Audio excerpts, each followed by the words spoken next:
February 9th, 2004, just after 7 p.m., a desolate stretch of Route 112 in Haverhill, New Hampshire, buried under layers of snow, flanked by towering skeletal trees. The road winds like a serpent through the frozen wilderness, the kind of place where headlights are the only thing keeping the darkness at bay.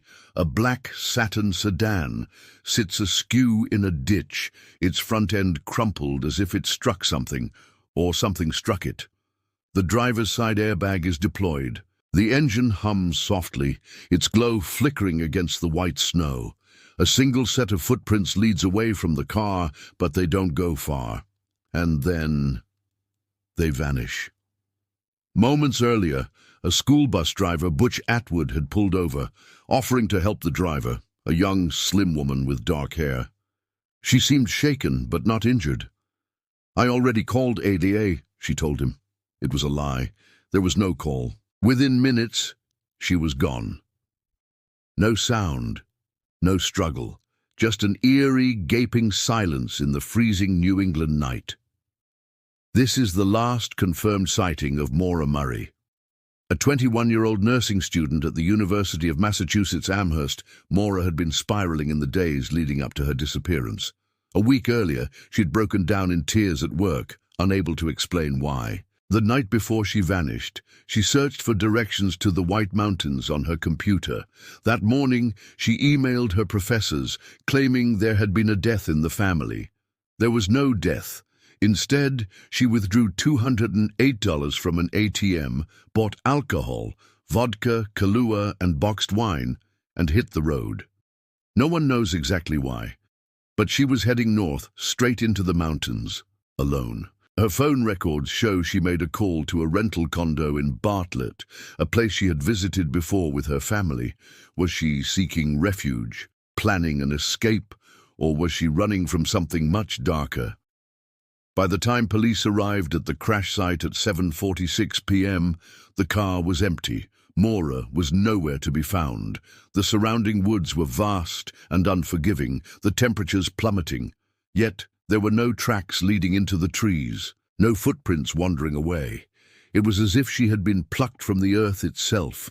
Inside her car, investigators found a few personal items: an unopened bottle of wine, a book about climbing Everest, a printed email about relationship troubles. The driver's seat was adjusted for someone much taller than Maura. The rag stuffed inside the tailpipe raised even more questions. Had she put it there to fix an issue, or was someone else involved? The search began immediately. Helicopters with infrared cameras scanned the tree line. K9 units were deployed, their noses hitting dead ends as if Maura had evaporated. Volunteers combed the frozen ground, calling her name. Nothing, no scent, no sign. It was like searching for a ghost, one volunteer later recalled. State troopers scoured the area, knocking on doors, questioning residents.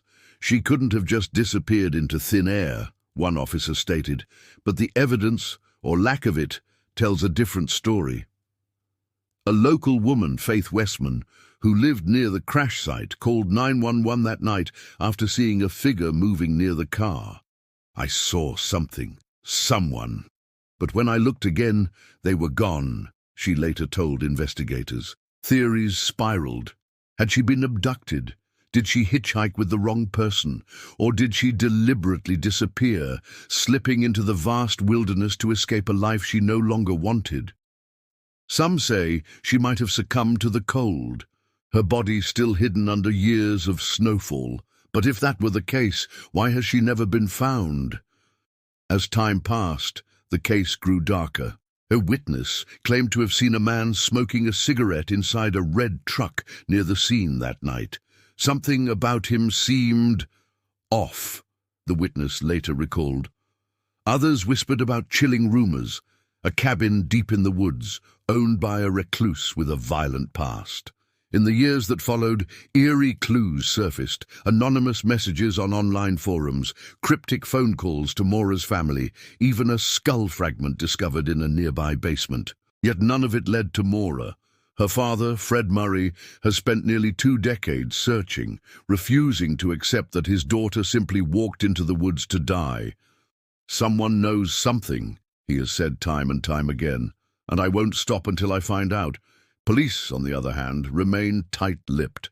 "We follow every lead," authorities insist, yet the case remains cold. No arrests, no suspects, no answers. And then there are the phone calls. Maura's boyfriend, Billy Rausch, received a chilling voicemail 2 days after her disappearance. It was nothing but breathing, heavy, deliberate, human. "It sent shivers down my spine," he later admitted. More bizarre leads followed. An anonymous email claiming Maura was alive and well, living in Canada. A witness report of a woman matching Maura's description at a nearby truck stop, dazed and disoriented. Each lead, another dead end. Years later, a retired detective who had worked the case spoke in hushed tones to a journalist. "There's something we're missing," he said. "Something big. People don't just vanish without a trace." He described how certain pieces of evidence seemed to have gone missing from official reports, an inconsistency in witness statements, a detail about the scent dogs hitting on an old logging road nearby. "It's like something or someone erased her," he whispered. Then in 2018, a new potential lead emerged. A contractor demolishing a home just miles from Maura A.S. crash site discovered a sealed concrete floor in the basement, strange, out of place. A forensic team was brought in. Cadaver dogs reacted. But when authorities tested the site, they found no remains, more questions, no answers. There are whispers of something more sinister.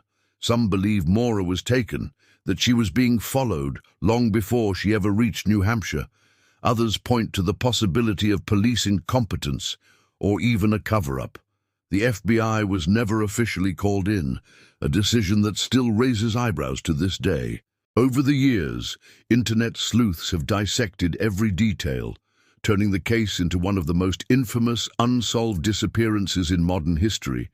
Yet, despite endless theories, the truth remains just out of reach. The only thing that remains is the silence, thick and suffocating, like the snow that swallowed that night.